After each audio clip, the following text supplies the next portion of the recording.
फालतू में ऐसी दवाएं हमारे यहाँ बहुत मिलती हैं। और एक उदाहरण देता हूँ, हमारे यहाँ ऐसे बहुत सारे बच्चों के लिए बेबी फूड और बेबी पाउडर्स बेचे जाते हैं जो दुनिया में कोई नहीं बेचता, कहीं नहीं बिकते।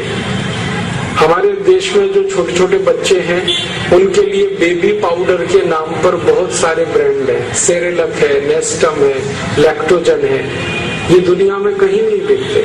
अगर आप अमेरिका जाएंगे किसी दुकान में नहीं मिलेगा ये आपको, यूरोप में भी नहीं। अमेरिका यूरोप में तो हम लोग देखते हैं कि वहाँ बड़े बड़े शहरों में होर्डिंग्स लगाए जाते हैं और उन पर लोगों को समझाने के लिए लिखा जाता है baby powder not baby killer. वो कहते हैं कि ये बेबी पाउडर नहीं है, बच्चों को मार डाले ऐसी चीज। अमेरिका यूरोप में कोई अपने बच्चों को ये नहीं देता, नेस्टम, सेरेलक, लैक्टोजन, लेकिन भारत में पता नहीं कितने परिवारों में बच्चों को ये खिलाया जा रहा है। पैसे भी बर्बाद हो रहे हैं, बच्चे भी खराब हो रहे हैं।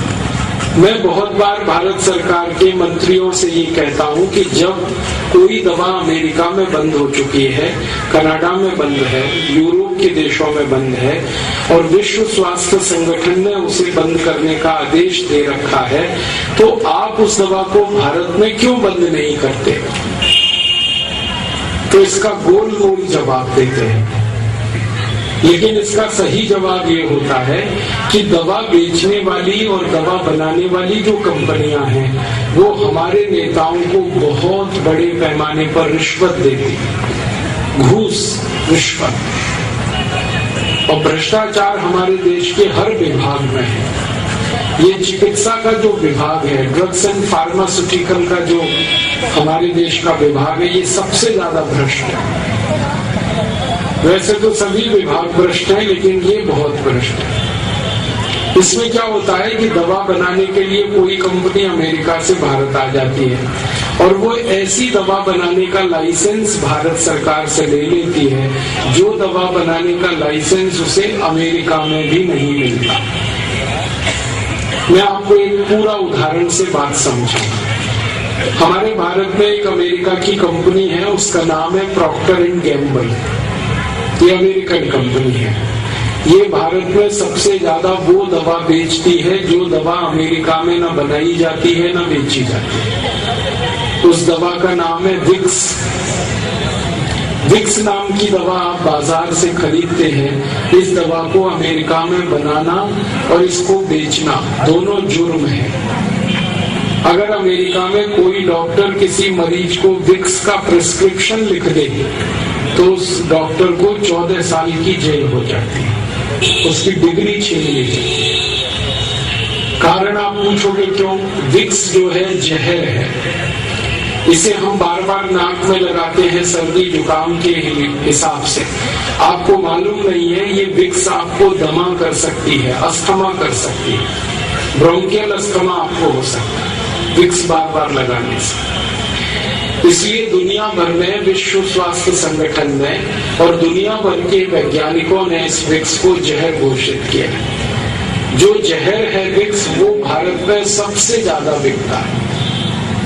आप रायगढ़ में किसी केमिस्ट की दुकान पर सवेरे से शाम तक खड़े होकर ये देखिए कि कौन सी दवा सबसे ज्यादा बिक रही है, तो वो एक ही दवा है, विक्स। जो दवा अमेरिका में नहीं बिक सकती वो भारत में हाईएस्ट सेलिंग मेडिसिन है, सबसे ज्यादा बिकने वाली दवा।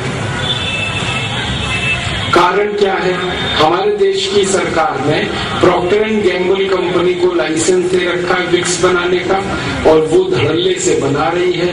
टेलीविजन पे रोज उसका विज्ञापन आता है, जबकि कानून के हिसाब से किसी दवा का विज्ञापन टेलीविजन में नहीं दिया जा सकता। ये कानून है।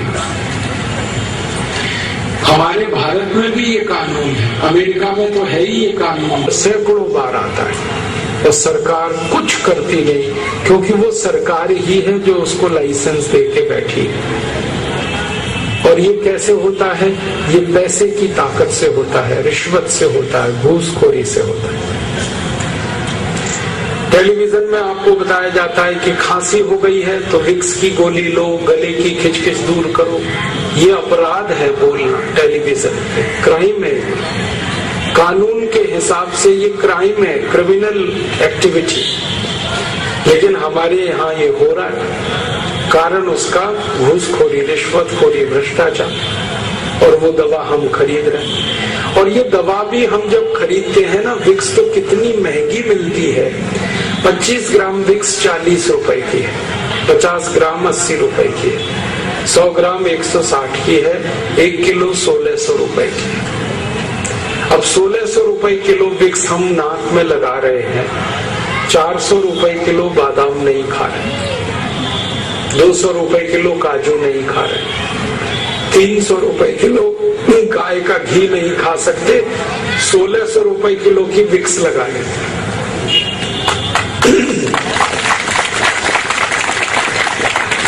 आपको मालूम है ये विक्स बनती किससे है? ये बनती है पेट्रोलियम जेली से। और पेट्रोलियम जेली अगर बाजार से आप खरीदो तो 60-70 रुपए किलो में सबसे अच्छी क्वालिटी की मिल जाती है।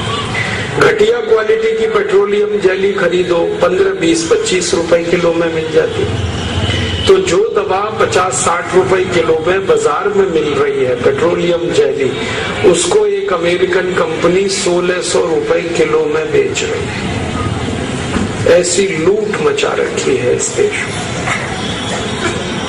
अगर आप गणित का हिसाब निकालेंगे तो विक्स की बिक्री में इस प्रॉक्टर एंड गैम्बल कंपनी को 20,000% से ज्यादा का मुनाफा है, और ये मुनाफा आपकी जेब से लूटा जा रहा है।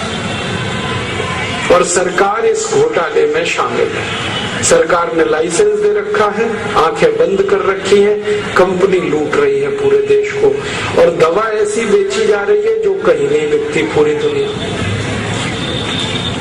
हम सब लोग विदेश प्रवास पे जाते रहते हैं और कई बार वहां के डॉक्टर्स और चिकित्सा विशेषज्ञों से बातें करते हैं, तो वो हैरानी से हमसे ये पूछते हैं कि भारत में ये कैसे संभव होता है कि पॉइजन मेडिसिन को बेचा जाता है, एक जहर दवा को बेचा जा सकता है भारत।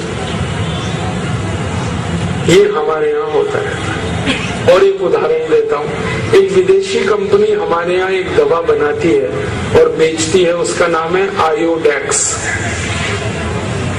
आपने इसका विज्ञापन सुना होगा, आयोडेक्स मलिए काम पे चलिए। ये आयोडेक्स नाम की दवा हर चोट और मोच के लिए आपको कहा जाता है कि आप इस्तेमाल करो। दुनिया में कोई देश नहीं है जो इसका इस्तेमाल करता आयोडेक्स का। अमेरिका, कनाडा जैसे सब देशों में ये बंद है, 20 साल पहले बंद है, लेकिन भारत में धड़ल्ले से बिक रही है। फालतू में ऐसी दवाएं हमारे यहाँ बहुत बनती है। तो ऐसा हमारे देश में ये बहुत बड़ा घटाटोप है, घोटालेबाजी, रिश्वतखोरी में पूरा चिकित्सा व्यवस्था डूबी हुई है हमारी। और इस चिकित्सा व्यवस्था का एक कड़वा सच है, और मैं पहले से आपसे माफी चाहता हूं, लेकिन जरूर वो कड़वा सच ये है कि ये जितनी बेकार की दवाएं हैं, फालतू की दवाएं, इरेशनल, इररेलेवेंट मेडिसिन, जहरीली दवाएं, इन सबको डॉक्टर्स आपको लिखते हैं एक ही लालच में कि उनको कमीशन मिलता है इन दवाओं को बिकवाने में।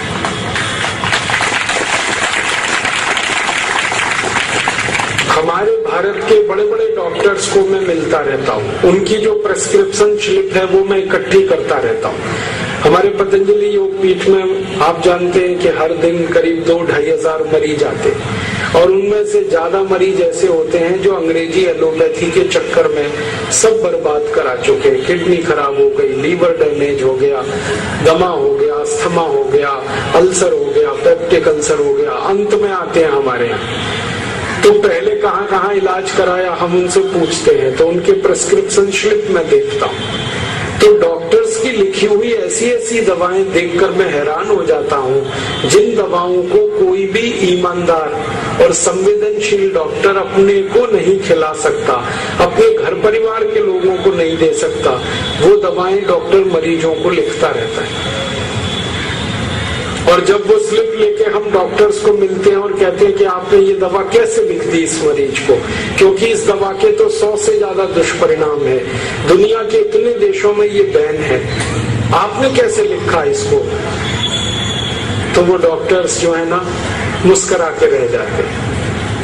और जो थोड़े हमारे नजदीकी हैं वो कहते हैं क्या बताएं भाई, कमीशन मिलता है इसमें, और कमीशन थोड़ा बहुत नहीं मिलता, 40% तक मिलता है।